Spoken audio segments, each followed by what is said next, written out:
Greetings in Jesus' name. Welcome to our service once again today. And we thank God that He has prepared us again so that we may worship Him, so that we may honor Him and glorify His holy and wonderful name. So I invite us to pray as we start off the day's service. And if you don't mind, we can start as we pray together. Everlasting Father, in the name of your Son Jesus, we thank you and we bless your holy name today. Thank you for giving us yet another opportunity to be before your presence that you may feed us, dear Lord. Thank you for your sustaining grace upon our lives. And thank you, Jehovah, because we've continued to see and experience your goodness unto us. Thank you for the mercies that have been new unto us every day. Thank you for your grace that has carried us to this point, dear Lord. For your protection over our lives and our families. Lord, we are here just to say thank you. And Lord, I pray that as we begin this service today, Lord, you shall be with us. May you be in our worship, dear Lord. And may you speak to our hearts, dear Father. For you alone we wait, dear Lord. Even those who are in our houses this day, dear Lord, we pray that the touch of God will be upon them. That through the word and the singing, dear Lord, souls and lives will be transformed to the glory and the praise of your name. We surrender all unto you, dear Lord, the ministers of every session in this day, dear Father. Use us, dear Father, and be glorified. For this we pray and trust in Jesus' holy name. Amen. Amen. Let us invite the praise and worshipers so that they may lead us in a session of worshiping and honoring our Father. Karibuni. We want to worship the Lord in the name of Jesus.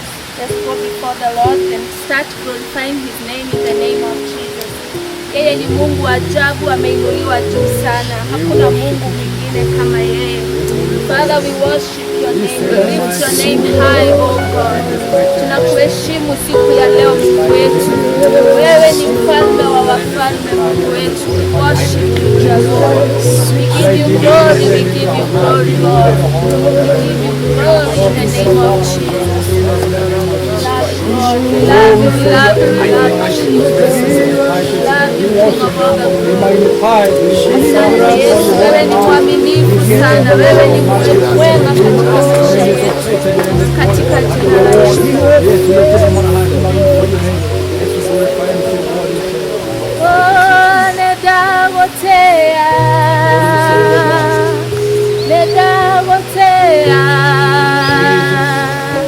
wewabara letio, igoro mono, nedagotea,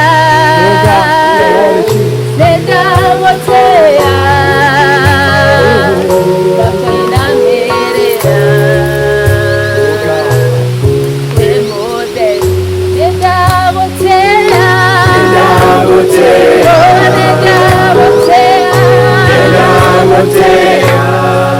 hewe wabara lesio, igoro mono, nedagotea,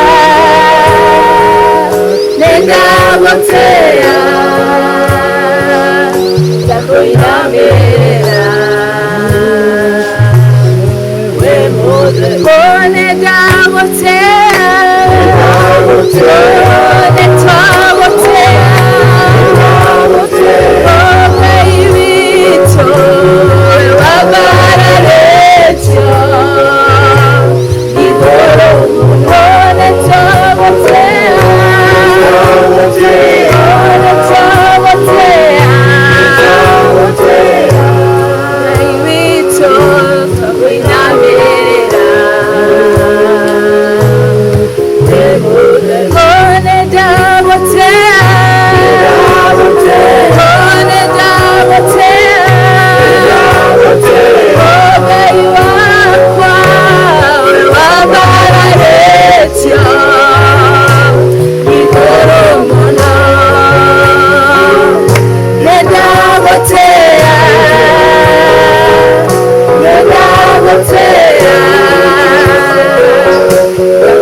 Thank you, Jesus. Thank you for who you are. We adore you. You are great. You are mighty King of kings. We worship you. We worship you. We worship you, Jesus. We magnify your name. Tunakuheshimu siku ya leo Bwana, tunalitukuza jina lako Bwana, tunaliabudu jina lako siku ya leo. For you are a faithful God. Thank you, Jesus. You are a faithful God, dear Father. Hallelujah. We love you. We love you. We love you, Jesus. You're glorified, you're mighty, you're praised, you're holy. You're lifted on high, you're glorified. Lord, is in the mighty name of Jesus. Thank you. Thank you for this, Lord. Thank you for this hour. You are able. Yes, you are the Lord. Oh God. Most high. Yes, Jesus is the Lord. Yes, you are the Lord. Most high. Yes, you are. Yes, you are the Lord. You are the Lord most high. Yes, you are the Lord. Most high, yes, you are. Yes, you are the Lord. Most high, yes, you are the Lord. Most high God, yes, you are the Lord.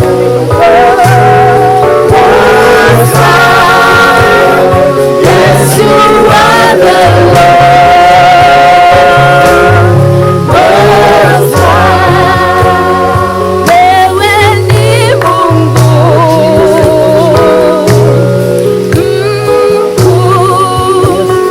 Wewe ni Mungu mkuu. Wewe ni Mungu. Wewe ni Mungu. Wewe ni Mungu mkuu. Wewe ni Mungu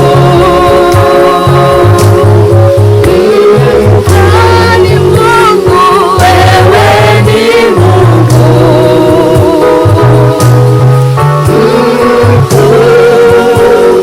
wewe ni Mungu. Yes, you are. Yes, you are the Lord. Most high.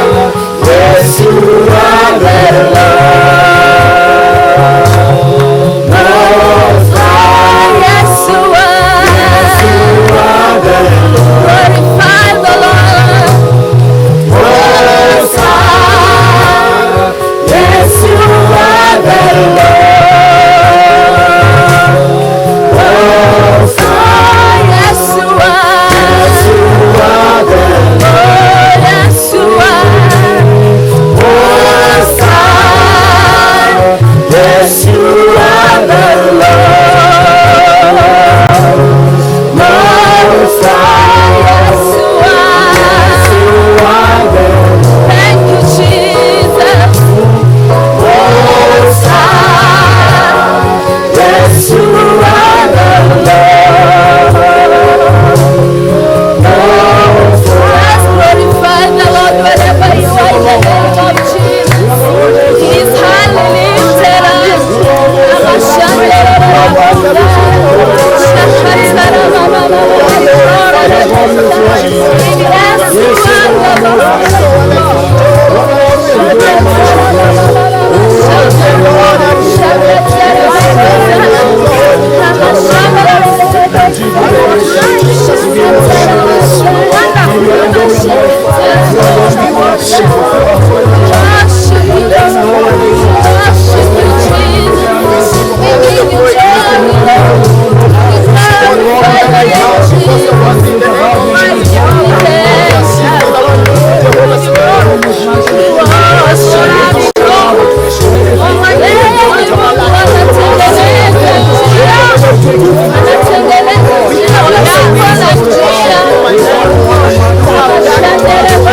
Wewe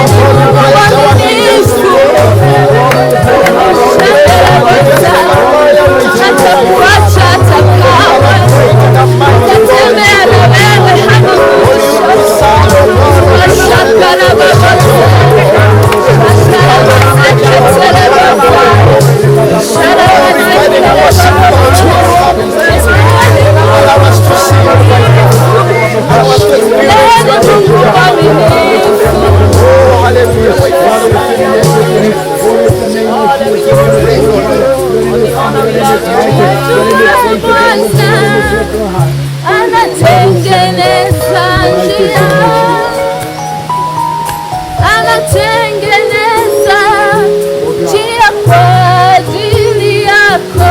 Najua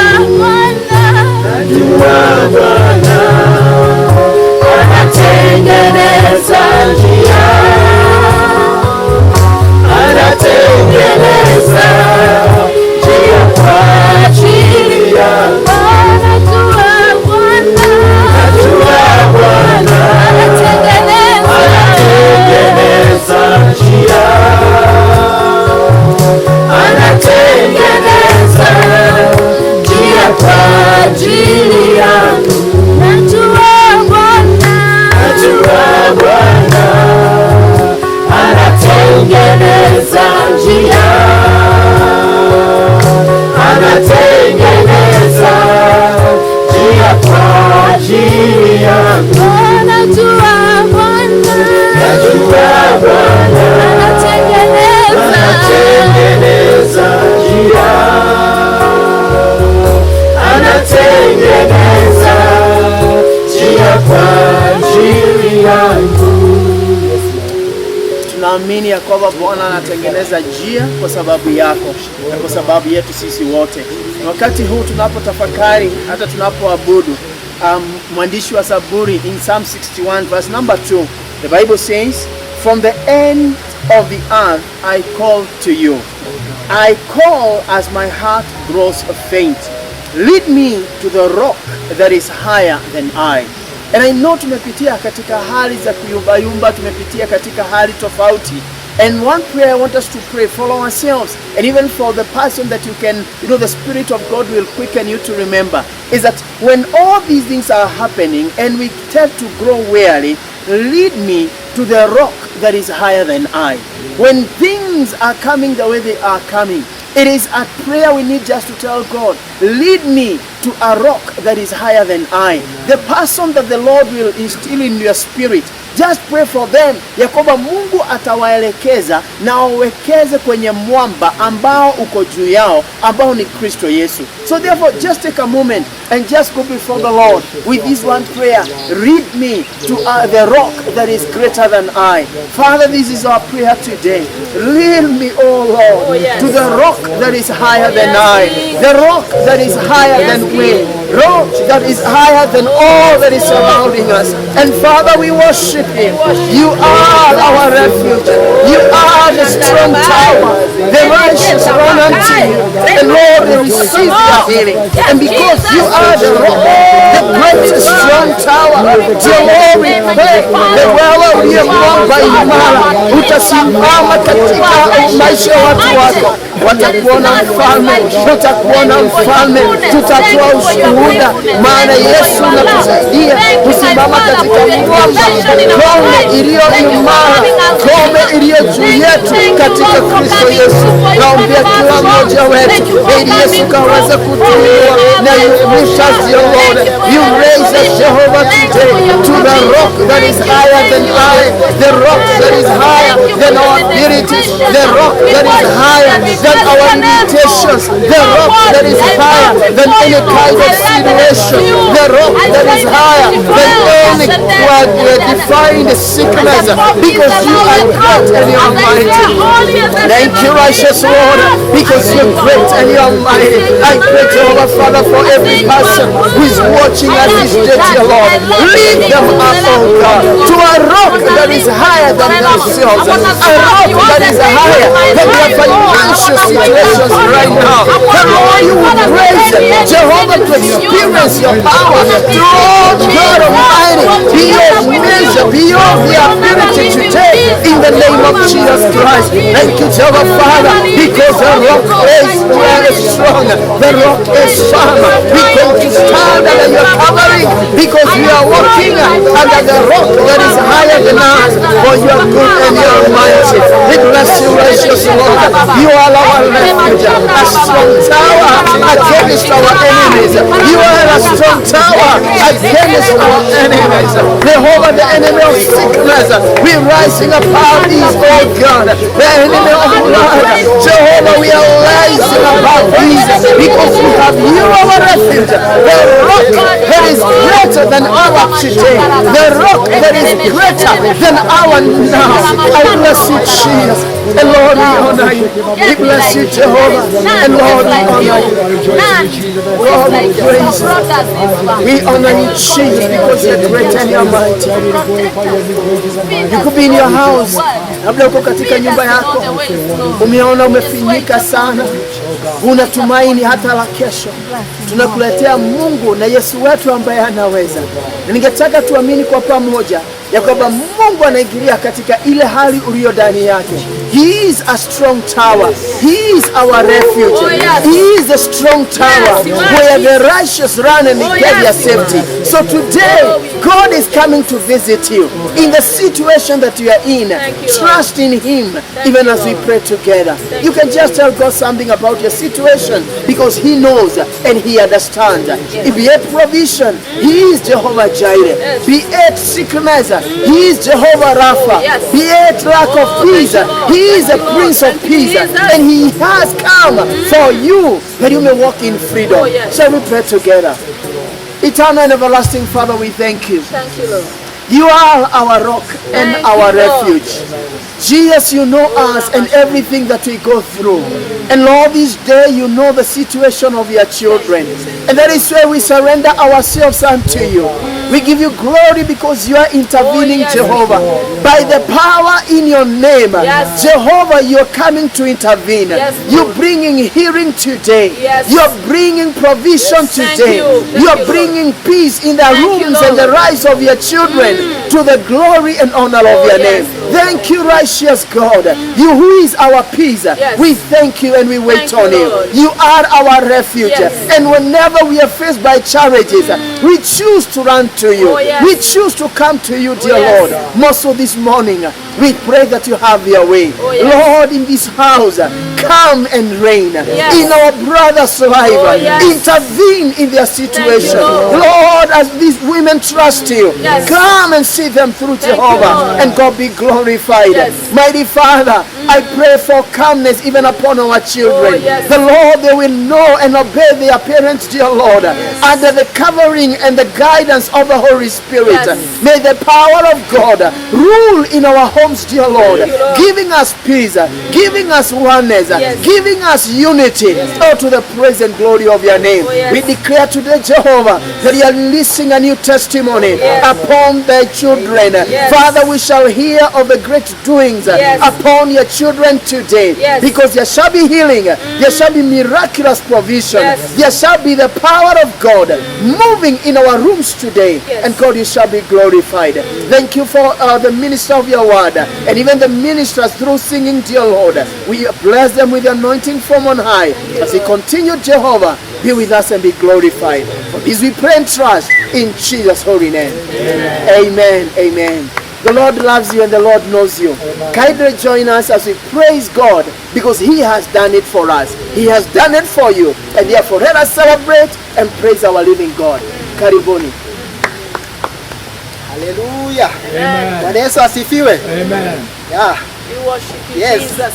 Just wave your hands in the air as a sign that we are together. Praise the Lord. Yes. Hallelujah. Tuweke makofi pamoja tunapomsifu Bwana. Hallelujah. Makofi kwa Yesu. Kama uko katika nyumba yako kule nyumbani, amka tuanze kumchezea Bwana kwa sababu ametenda mema. Hallelujah. Hallelujah. Mikono juu kwa Yesu jamani. Mikono juu kwa Yesu. Mikono juu kwa Yesu. Oh, awesome. Omega. You are worthy of our praises today. Omega. You are worthy of my praises today. Oh, awesome. Omega. You are worthy of our praises today. Omega.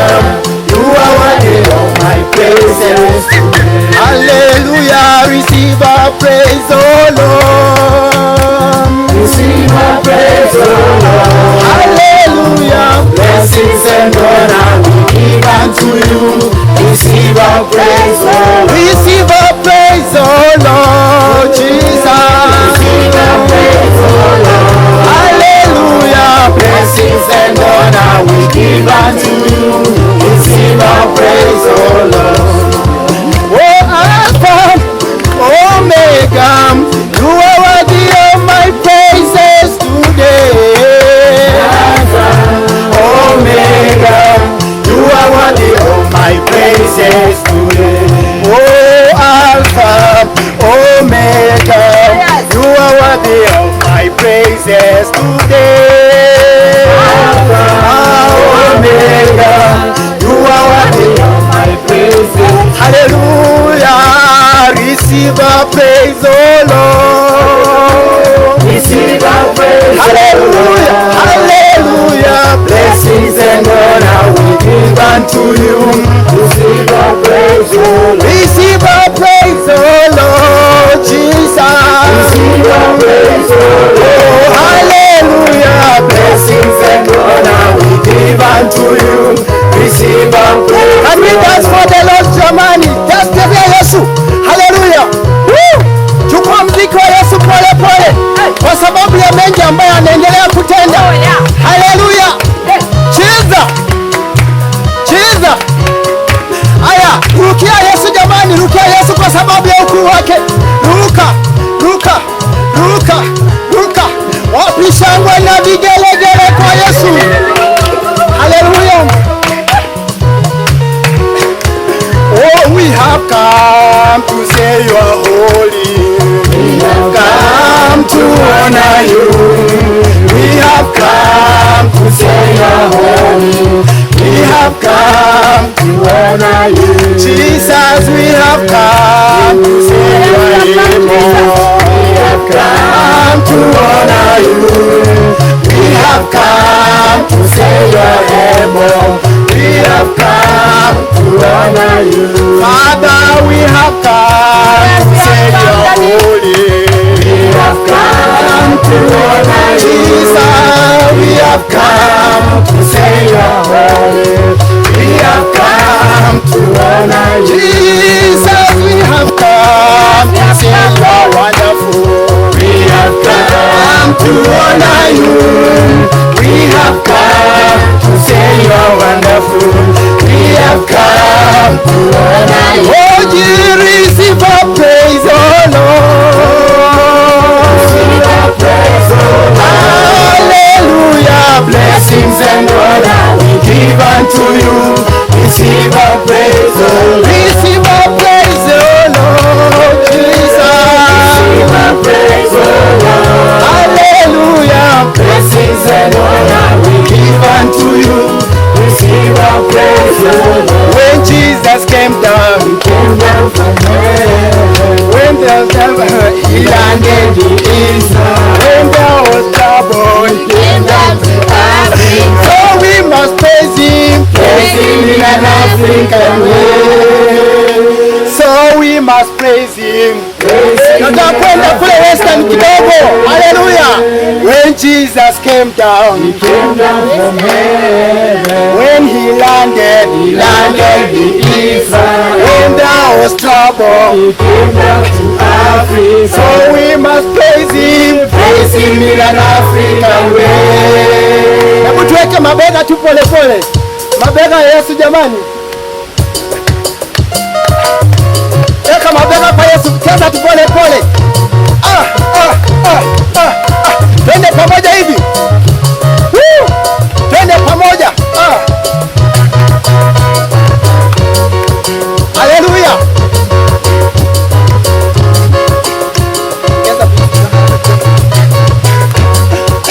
Oh, tayanje Yesu tayanje.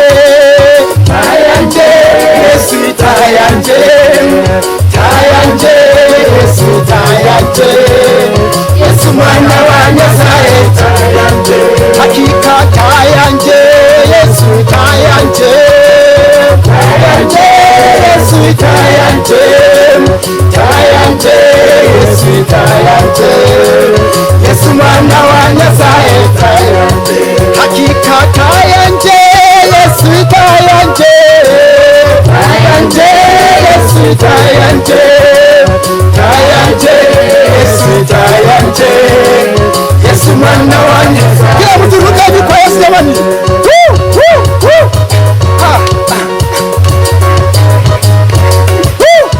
Jazia Yesu jamani. Hii wanaenda hivi. Twende. Cheza. Wapi vigelegele kwa Yesu jamani. Haleluya.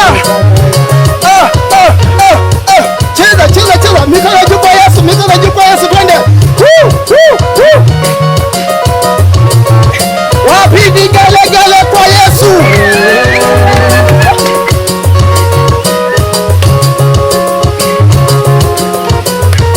Oh, tayanje, Yesu tayanje. Tayanje, Yesu tayanje. Tayanje, Yesu tayanje. Yesu mwana wa Nyasaye. 1, 2, 3, 4. Jesus. Amen. Bless you with the worship. Bwana asifiwe. Wale kwa nyumbani, kama uko hata kwa biashara yako, wherever you are, be with me. Bwana asifiwe. Amen. Christ is the Lord of my heart. I'm glad to be in the presence of God this morning. It's a wonderful morning that God has given us to worship Him and even to hear what He has for us. I know people have been, they are eager to wait for this day when we are going to resume back to our churches. And I know God is faithful. Very soon we will celebrate the doing of the Lord. Bwana asifiwe. Amen. It's one word I want to encourage you from Psalms 1. The Bible says we continue praying, praying without ceasing. Bwana asifiwe. The moment we continue praying, the Lord Himself, He is going to show up in our life. And I want to encourage you, wherever you are, nothing should separate us from the love we have for Christ. Be it the sickness, some people maybe you have gone to an extent of having discouragement because of the coronavirus, because of the economy, but I want to assure you this morning that Christ is together with you. So don't fear. There's nothing that can separate us from the love of God. So God bless you as you continue trusting God, and I know He is together with us. Our today announcements are a few. We are still giving to the church. We thank God because very soon we are going to have our own plots, and the people are still giving. May God bless you for those that are sending and those that are redeeming their pledges. I know sometimes you might think it's a huge budget, but God is a Jehovah Jireh. So let's continue giving our tithes, also offerings, thanksgivings. I know wherever you are, God has been manifesting Himself in your life. So you can give to the account number which is going down the screen. And God is going to bless you. The other announcement is that we are still giving towards the needy cases we have in the church. I know maybe you're in the house, you don't have something to eat.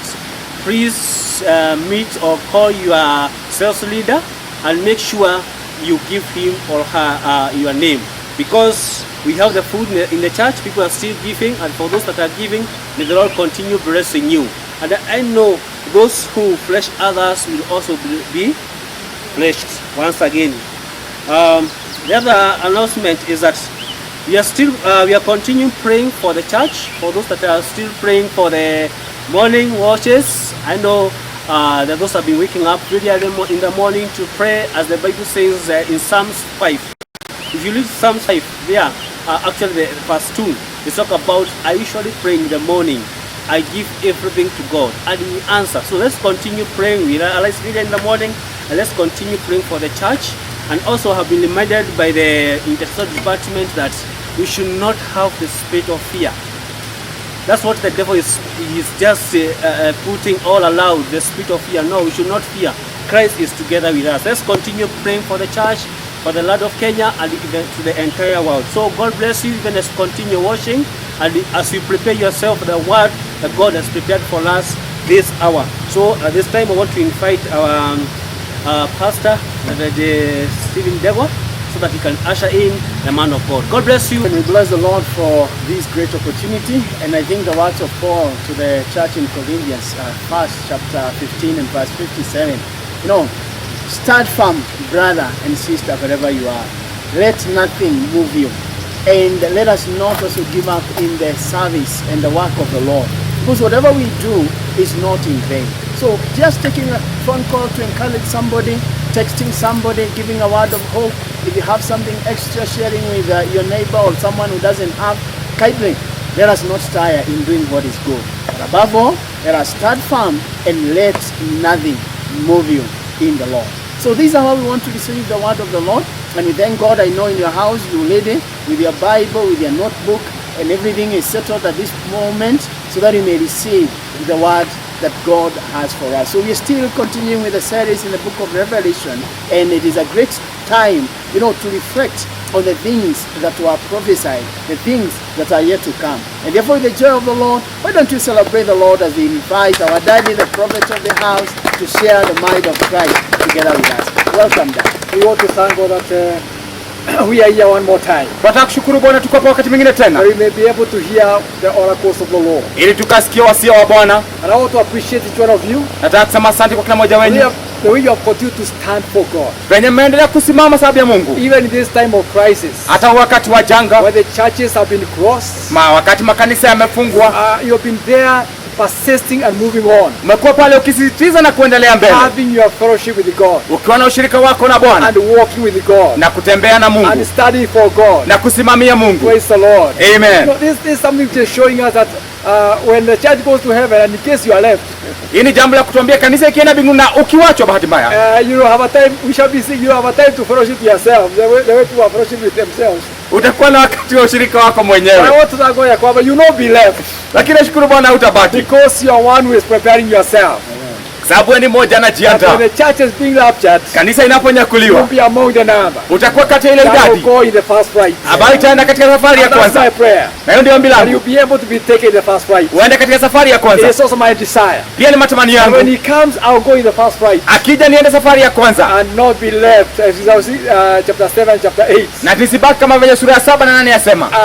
That you be killed for you to save yourself. Utaweza kujinunua na damu yako mwenyewe. For you people. Lakini nashukuru Bwana sababu yenu. We are with you. Naomba nanyi. And as the treasurer announced, kama venye mweka hazina ametaja. Najua tabidi watu wapitie changamoto. We have a food basket in the church. Kanisani kuna kikapu cha chakula. I want to thank God that we got a letter from IG. Tulipata barua kutoka kwa mkuu wa sheria. That you can record in the church when you are less than 15 and less. Mnaweza enda kufanya rekodi kanisani tukiwa 15 au chini. And so it means that you can go there and get some food.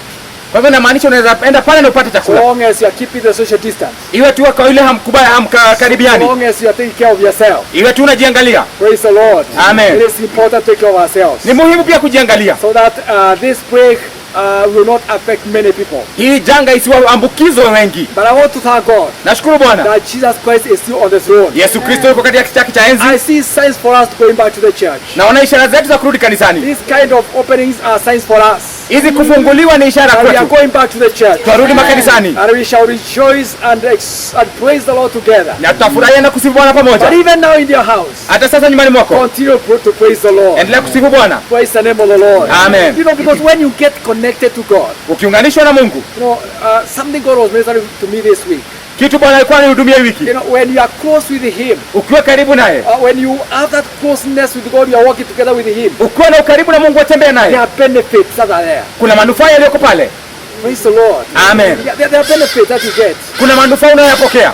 And one of the benefits that you get. Moja ya manufaa ambayo unapokea. Is that you establish a friendship with God. Ni ati unakuwa na urafiki na Mungu. He becomes a close friend. Akuwa rafiki wa karibu. He's the one you are hooking on to. Ni yeye ambaye unaegemea. You know, like those who are single in their houses. Wenye wako tena pekee wa nyumbani. Apart from the for those who have families, you are just there alone and in the house. Kando na wenye wako na familia, wako pale uko peke And you yako. can't go out. Na uwezi enda nje. So who is the closest friend you can have? Sasa rafiki wa karibu ni It's yupi? only Jesus Christ. Ni Yesu peke yake. So when you are closer to him, Ukiwa karibu you naye, have that friendship. utakuwa na huo And rafiki. when the friendship grows, Na urafiki unapokuwa, then you'll be able to experience his presence. utahisi pia uwepo wake. That's the number two thing.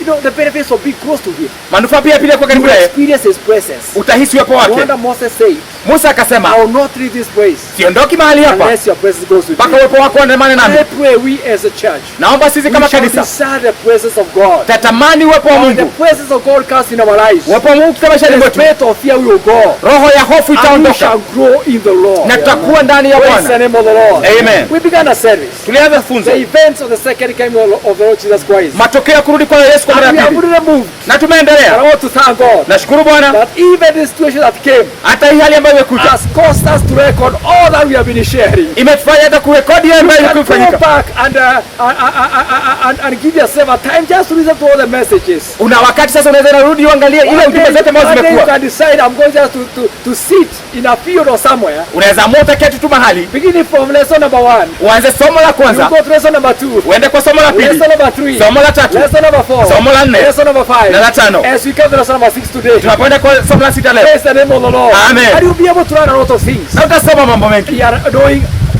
or running on the second coming of the Lord Jesus Christ. Tutajifunza kuhusu kurudi kwa mara ya pili kwa But I Yesu want to Kristo. thank God for where we are going now. Nashukuru Bwana sana tunaingia We will be tunaingia sasa. covering all that we have learned in the other lessons Tutakuwa tukijirudia yale tumesoma hizo somo zingine. because it's a reflection Sababu ni kuangalia nyuma. from chapter 6 of Revelation. Sura ya 6 ya Ufunuo. You know, it is now revealing the wrath of God. Sasa yaonyesha ile And hasira ya we will be Bwana. seeing what was happening Naona nini ilikuwa ifanyika and even what is to come. na nini iacha And what will be happening with the churches in heaven. na nini itafanyika kanisa ikiwa That mbinguni. is what we saw on Sunday. Hiyo ndio tuliona Jumapili That when iliyopita. John was called to heaven, Yohana alipoitwa mbinguni he met Jesus Christ akapatana na Yesu Kristo, and he saw him exalted akamwona ametukuka and millions and millions of angels ministering to him. na mamilioni ya malaika wakimhudumia. Praise the name of the Lord. Amen. And I remember the last verse we talked about. Nakumbuka aya ya mwisho tulionena kuhusu In Revelation 5, it was number 13. katika Ufunuo 5 aya yake ya Where 13, we looked and saw mahali tumwangalia na that kuona our Jesus Yesu wetu is worthy. astahili, He is our Lord and our God. Bwana wetu na Mungu wetu And he is going to receive all the glory astahili pokea sifa, and all honor utukufu and all power. na nguvu zote. And we noted Na tukatambua he created all things. aliumba vyote. And I remember we concluded by saying, Tukatamatisha kwa it kusema is by his will that we were created, ni kupitia kwa mapenzi yake sisi and tukaumbwa, it is because of him that we are living. na sababu yake twaishi, We are existing because of him. twaishi sababu yake. Praise the name of the Lord. Amen. And that's why we say, Ndio tukasema as we join chapter 6, na pengine katika sura ya 6 when we talk about the tribulations, tukinena kuhusu hali zile za the ghadhabu ya Mungu, judgments of God, ghadhabu ya Mungu as he releases his judgment and the things that are to happen in the world. anapoachilia hukumu yake na mambo ya kutendeka From ulimwenguni. my first lesson I said, Toka somo la kwanza nikasema the church will be in heaven. kanisa itakuwa mbinguni, They that are born again. wale ambao And wameokoka. I said we are the people who believe in the premillennium. Sisi ndio tunaamini kwanza kuja kwa Yesu. The church will be taken up Kanisa itanyakuliwa and be with Jesus for about 7 years na ikuwe na Yesu miaka 7 before we come from millennium rule. kabla ya kuja kutawala miaka And then 1000, the final judgment. alafu hukumu ya So mwisho. as we begin chapter 6, Napoanza sura ya 6, because from there we are going to see plagues and scary things. kutoka pale tunaona janga na mambo I ya want kutisha, to bring to your attention lakini nataka kwenda kwa that makini we wako. shall not be caught by these ones. Sisi haya The hayutatufikia, great tribulations will not find us here. ile dhiki kubwa itatupata God hapa. will not allow it to happen. Bwana hata ikubalisha As we fanyike. shall see today in chapter 7. Kwenye tena katika sura ya And we 7 shall be somewhere tutakuwa mahali enjoying with Jesus tukifurahia na Yesu in heaven, in mbinguni, the heavenly squares. kule Praise mbinguni. the name of the Lord. Amen. So today we begin, we go to chapter 6 Leo tunaenda katika sura ya 6 and chapter 7. na sura ya 7. And when we go to chapter 6, Sura ya 6, the main message of chapter 6, ujumbe mkuu wa sura ya we 6 are talking about the coming of the Antichrist tunanena kuhusu kuja kwa mpinga Kristo and the 7 seals. na zile mihuri 7. Allow me to read chapter 6. Wacha nisome sura ya Then I'll 6 be able to expound on chapter 7 as we move on. ili panue sura ya 7 tunapoendelea. The Bible says in chapter 6, Inasema katika sura ya 6, I watched as the Lamb opened the first of the 7 seals. Then I heard one of the 4 living creatures say in a loud voice like thunder, "Come!" I looked, and there before me was a white horse, Ex-rider held a bow and he was given a crown. He rode out as a conqueror bent on conquest. When the Lamb opened the second seal, I heard the second living creature say, "Come." Then another horse came out, a fiery red one. Ex-rider was given power to take peace from the earth and to make people kill each other. To him was given a large sword.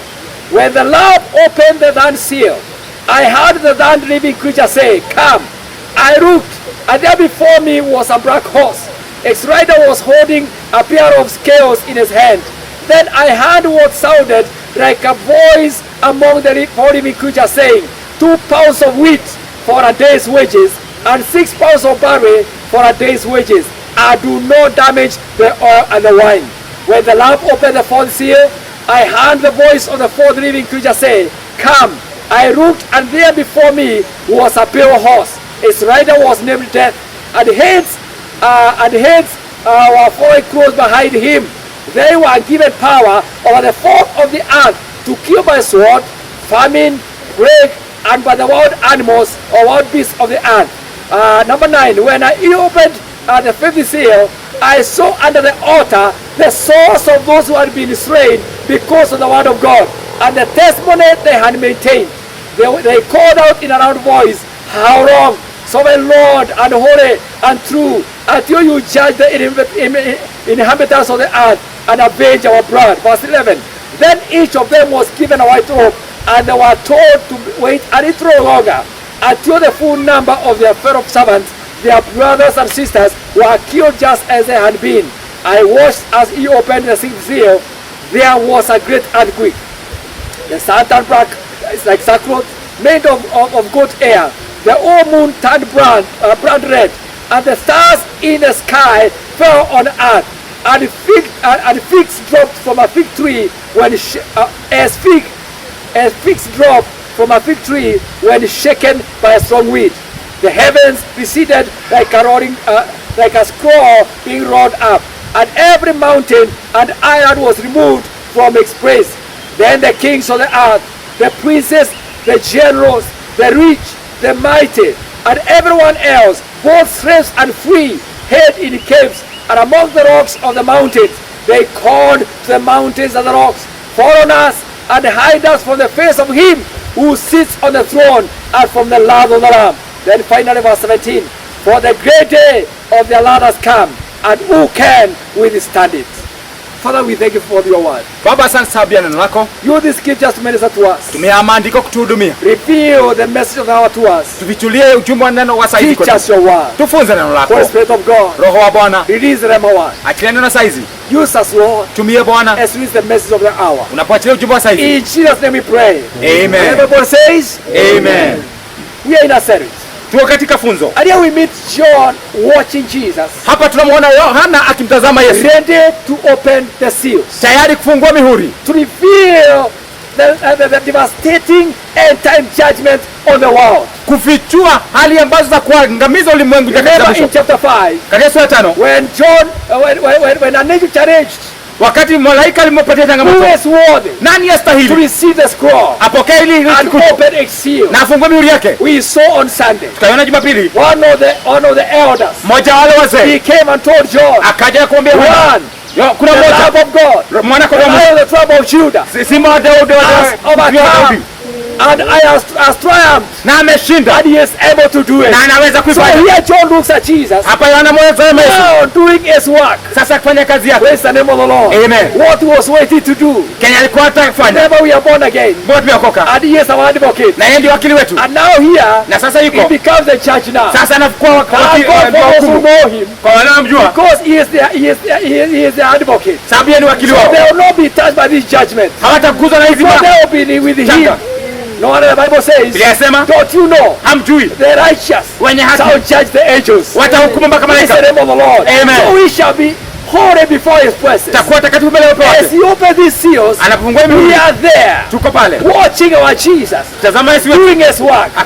No, when we talk about the seal, it is a symbol of authority. Ni ishara ya mamlaka. So Jesus is now giving authority Yesu anapatia mamlaka for things to happen. mambo yafanyike, And I want you to see. na ndio nataka uone. When we talk about the white horse, we talk about the pale horse. I know what you are talking about. Tukinena kuhusu simba It za is farasi mweupe na pia Jesus kijivu, allowing things to happen. Yesu anakubalisha mambo yafanyike. Because they cannot happen unless he gives permission. Haizifanyika bila ruhusa yake. Remember he said, Mkasema I was dead nilikuwa and now nimekufa I'm alive na sasa forevermore. niko uhai And I milele. hold the key of life and death. Nimeshika funguo za mauti na Meaning uhai. nothing can happen Hakuna inawezafanyika until you are aroused. mpaka Yesu akubalishe. So at this time, Huu wakati, the time of judgment has come. wakati wa hukumu umewadia. And now he has taken the authority from the Father Amechukua mamlaka to na baba yake. execute judgment. Sasa kwenda To allow things to happen. hukumu.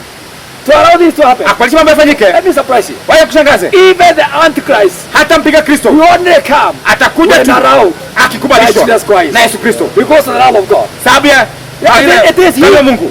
who allow him. Ni Yesu So he kumfalisha can avenge ili ajilipishe kisasi, or he can be able to release the love of God. ili achilie zile On hukumu za they Mungu that have refused to accept him, kwa wenye wamemkataa who kumkubali, have refused the gospel. wamekataa So injili. when we talk about releasing the opening the seal, Tukinena kuhusu kufungua he is mihuri, giving permission ni kumpatia for ruhusa things to start unfolding. mambo yaanze kufunguka. Praise the name of the Lord. Amen. And now we want to see the things that he was releasing to unfold. Tuko sasa tuone mambo yalikuwa yanaachiliwa Let na me hivi. remind you this. Wacha kukumbusha When we hivi. talk about breaks and judgments, Tukisema kuhusu hukumu, in the Bible they are called the wrath of God. katika Biblia imeandikwa ni ghadhabu ya Mungu. God's wrath. Hukumu ya So when ghadhabu we ya talk Mungu. about God's wrath, we are talking about is the judgments of God, the plague of God. Bana kuhusu hukumu na ghadhabu ya Mungu. Because when you refuse this get salvation, Ukikataa huo kwa Mungu, the wrath of God will come. ile hukumu ya Mungu It is itakuja. not the desire of God to put you to hell. Sio matamanio ya Mungu kuweka kuzimu. But because you have refused him, Lakini sababu umekataa yeye, his wrath will come. hukumu yake itakuja. What the Bible says, Liyasema he's a loving God, ni Mungu but at anatupenda, the same time, lakini a pia consuming fire. ni moto ulao. Praise the name of the Lord. So a time will come Wakati when utakuja, you come as a consuming fire. atakuja kama moto ulao. He will release his wrath. Ataachilia And ghadhabu this yake. is what will be happening. Na hii ndio itakuwa ikitendeka. And it is divided into three things Imegawanyishwa sehemu tatu in sevens. katika saba. We begin with 7 seals. Tuanze na mihuri saba. When we go ahead now Tukienda mbele. to chapter 8, Sura ya 8 we now look at the 7 trumpets. tunaona zile baragumu saba. And then from there we go to 7 bowls. Ya tatu pia itakuwa ni bakuli And as saba. you shall note, Na utakitambua this one we have currently are I would say they are a bit mild. hizi tuko ni changa. When we go now to what they are calling the 7 trumpets, Tukienda katika zile baragumu things saba, become worse. mambo yanakuwa moto. When we go to the 7 bowls, Tukienda kwa bakuli saba, that is the worst. sasa hizo ndio baya And we zaidi. shall be seeing what will be happening Taona lile kwa kitendeka in this sequence. katika mchakato. That what God will be doing. These are just showing the wrath of God. Hii inaonyesha tu ghadhabu ya So when we Mungu. talk about the 7 seals, we talk about the trumpets, we talk about the 7 bowls, they are showing the wrath of God will come to mankind. Mihuri saba, ile baragumu saba na bakuli saba ni hukumu na ghadhabu ya Mungu itakuja kwa So let's mwanadamu. look at the first ones, Tuangalie ni ya the kwanza. seals. Zile In mihuri chapter 6, katika sura ya sita. we see 6 of them being opened. Tunaona mihuri sita ikifunguliwa. And that's why I want us to go on the journey now, Nataka tuanze safari hapo in this sasa. morning. Asubuhi ya leo. The seal number 1 Muhuri wa kwanza is, it looks like a white horse. alionekana kama farasi mweupe. And the Bible says he held a bow and had a crown. Alikuwa na amebeba bakuli na pia alikuwa na In taji. other words, he had power and authority. Alikuwa na nguvu na He was mamlaka. given power and authority. Akapatiwa nguvu na When we mamlaka. talk about white, Tukienda kuhusu nyeupe, it means it's somebody who comes in peace. inaonyesha alimtaka kuja kwa amani. And so I want to repeat to your attention Nataka kwenda kwa umakini wako. that in this part, Katika hii sehemu we are talking about the Antichrist. tuanena kuhusu mpinga Kristo. This white horse Huyu farasi mweupe is the Antichrist. mpinga Kristo. But he will come as a round person. Atakuja kama mtu wa He amani. will come as a prince of peace. Atakuja kama mfalme wa amani. Actually, as the Bible says, Biblia yasema he will establish the peace between the Arabs and the Israelites. atadhibitisha amani kati ya Waisraeli na Waarabu.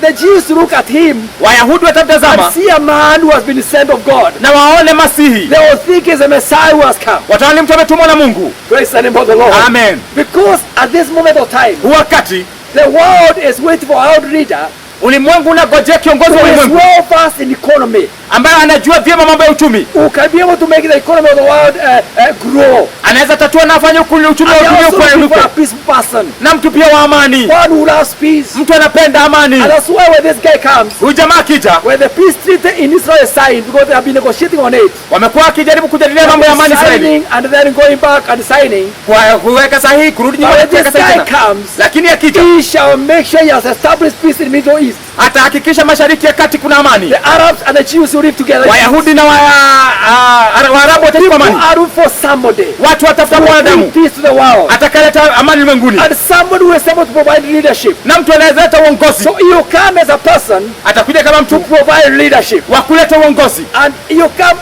without no people just accept him. watu watamkubali. The other way Corona came and the way all over the world, Kama yenye korona imekuja you kwa came and ulimwengu you be wote, accepted. itakubalika hivyo. And even the Israelites, you accept him. We accept him to go to Jerusalem. Hata Wayahudi watamkubalisha ingie They will Yerusalemu. say even in the Bible, Sasa katika Biblia, it is noted the world leader will be in Jerusalem. kiongozi wa ulimwengu atakuwa Yerusalemu. As I told you last Sunday, Niambia Jumapili iliyopita, they have been blinded.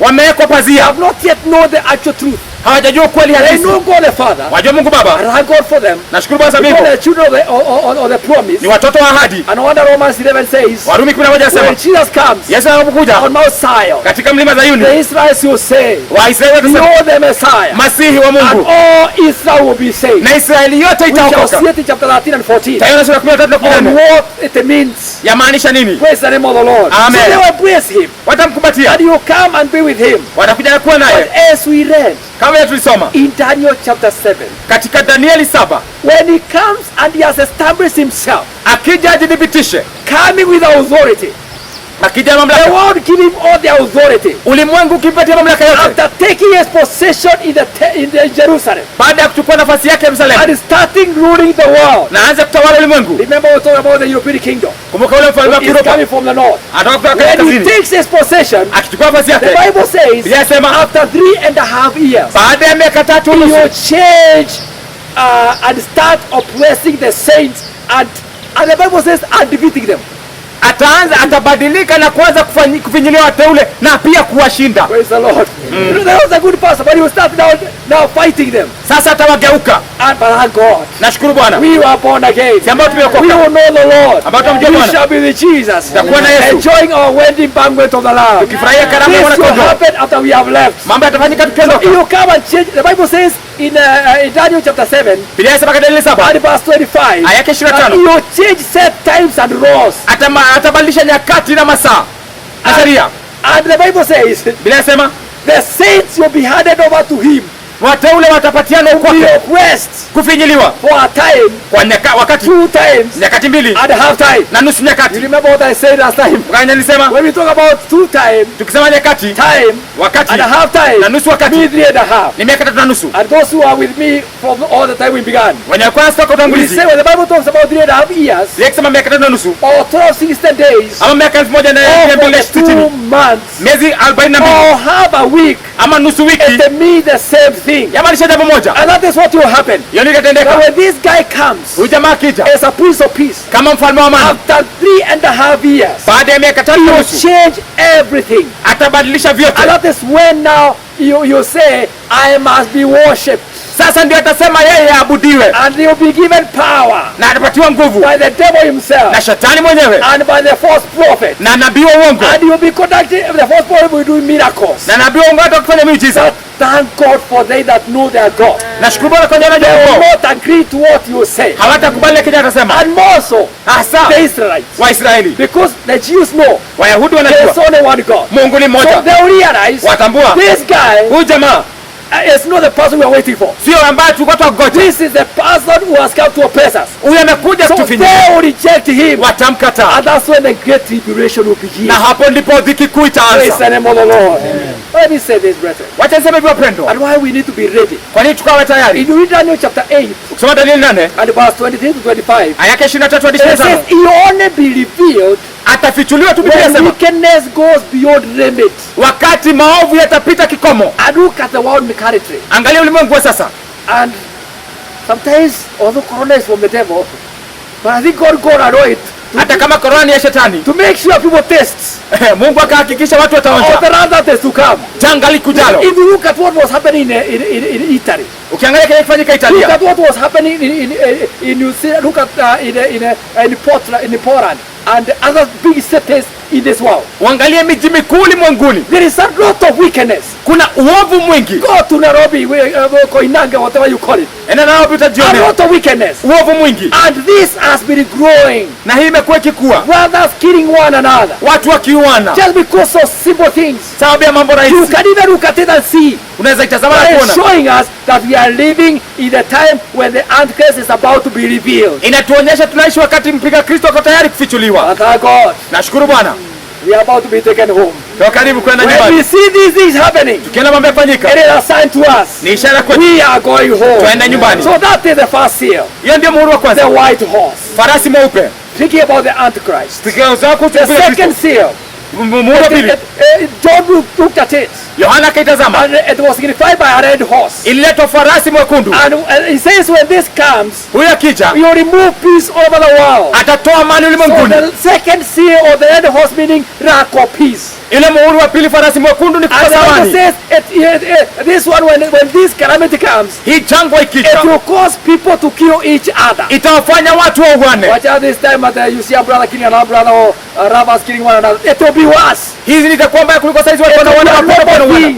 Itakuwa jambo la ulimwengu mzima. Because there will be no, and people committing suicide. Watu pia wakijiua. You go to someone like China, Waangalie kama nchi ya someone China like Japan. ama Japani. When somebody just fails and there's no peace in his life, Mtu anaanguka tunako na kuna when amani. there's no peace in his life, Anaona kuna amani the maishani. only thing he thinks about Jambo tu is analowaza committing suicide. ni kujiua. And sometimes he tells his friend, Anaambia rafiki zake, kill me. ni weni. It will be worse at this time. Sasa itakuwa zaidi. When Jesus aroused now the red horse, Yesu akimkubalisha farasi the mwekundu. second seal, Muhuri wa pili. there will be no peace in the world. Hakutakuwa na He amani never was duniani. a prince of peace. Kumbuka nani mfalme wa He amani? said, I am the prince of peace. Yesu akasema mimi ndio mfalme wa amani. Jesus Christ. Yesu So Kristo when he goes anapotoka and goes with the church, aende na there kanisa, will be no peace. hakutakuwa na So amani. people will just be killing one another. Watu watakuwa na uana tu. Things will be happening. Mambo yatakuwa yafanyika. Praise the Lord. Amen. Thank God we shall be in heaven. Nashukuru Bwana tutakuwa mbinguni. I pray you not be left. Naomba usibaki. There will be no peace in this world. Hakutakuwa na amani ulimwenguni. Wanasemanga hata wasee wanapigana na wake zao. That time it will be daily. Hiyo itakuwa ni jambo la kila So siku. there will be no peace in the homes. Hapo hakuna There amani will be nyumbani. no peace. Hakuna The amani. one who gives peace will not be there. Mfalme wa amani The atakuwa. Holy Ghost will not be there. Roho Mtakatifu The church atakuwa. will not be Kanisa there. itakuwa pale. And Jesus will allow this to happen. Na Yesu akuonyesha afanyike. Then the third seal Jambo la tatu is a black horse. ni farasi mweusi Signifying famine. ikiendesha njaa. Thank God that God knew Nashukuru Bwana alijua that we are going to have corona with us. tutakuwa na korona nasi. And I want you to reflect back. Nataka utazame. And that's why it is good to trust our God. Ni vyema vizuri kumwamini Mungu wetu. Remember the race began when? Wewe hebu jaribu kumbuka mvua ilianza Around lini? September last year. Mwezi wa 9 mwaka Ask uliopita. yourself, Jiulize, have they stopped? je, zimesimama?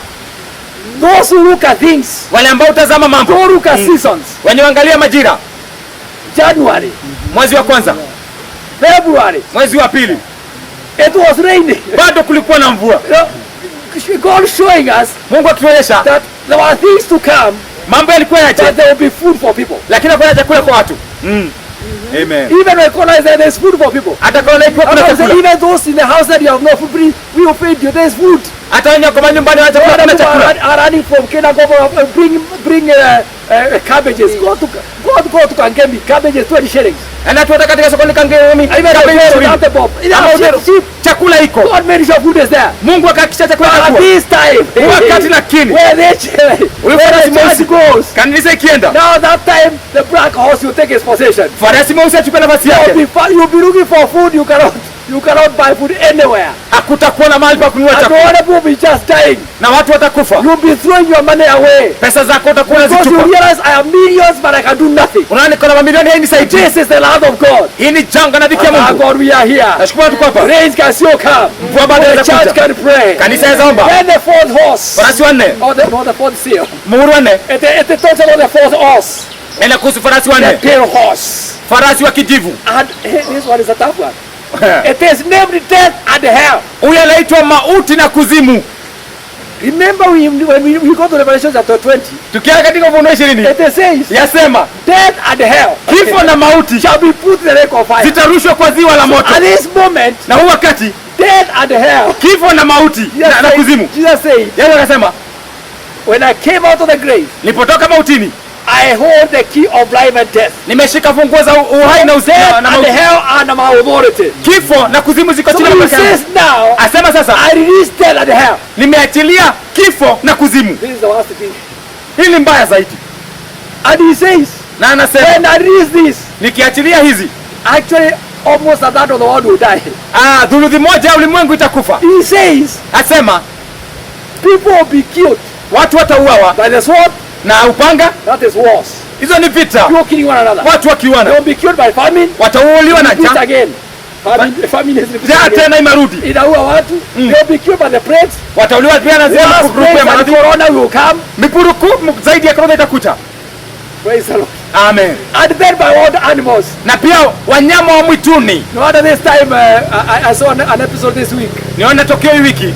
in Masai Mara. Kule The elephants are the ones that are going to those tented roaches. They are the ones that are enjoying themselves in tented roaches. saa hizi ndovu ndio wanaenda katika zile hema And the na mahoteli animals are walking around there. zinatafuta wanadamu. And nobody who is there because you are crossed. Hakuna mtu kule. Watu Nobody ni mahoteli is yamefungwa. there.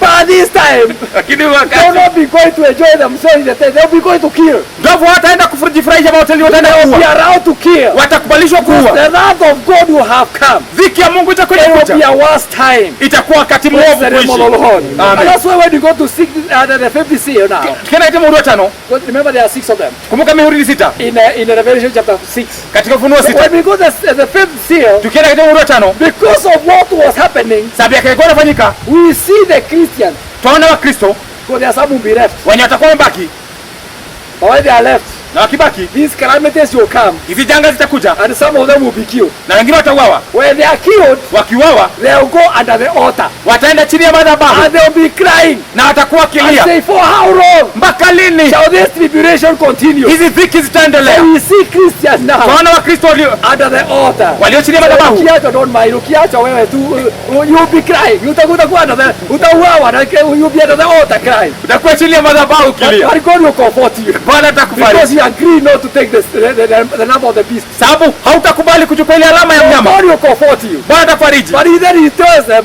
Awaambia, you just stay there. weka tu pale, So just get these white ropes. chukueni hizi vazi Just nyeupe, enjoy yourself kwa furahia until the others come. mpaka wengine wahesabu Then endelee. the others are to come. Kwamba wengi walikuwaje? And we are going to see them in chapter 7. Taona katika sura ya 7 Because they are all recorded there. wamenakiliwa pale, So they also come. watakuja So pia. the 5th seal, we are seeing the Christians Muhuri wa 5 wana Wakristo crying because of being killed. wakiuawa, sababu wakilia sababu ya kuuawa. But when we go to the 6th seal, Kile kama wa 6 this one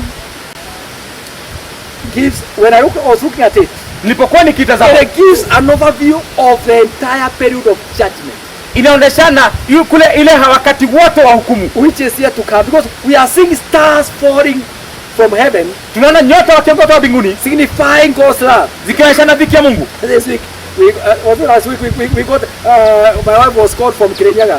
Hiyo wiki ambayo iliyopita kwa mchungaji mkuu wa Kirinyaga, There are some stones that fell from nowhere. kuna jiwe ambazo ziliangukia huko. And the people said they saw some stones just falling from nowhere. Kuna majiwe yalianguka huko. And they were seeing them. Alikuwa anaziona.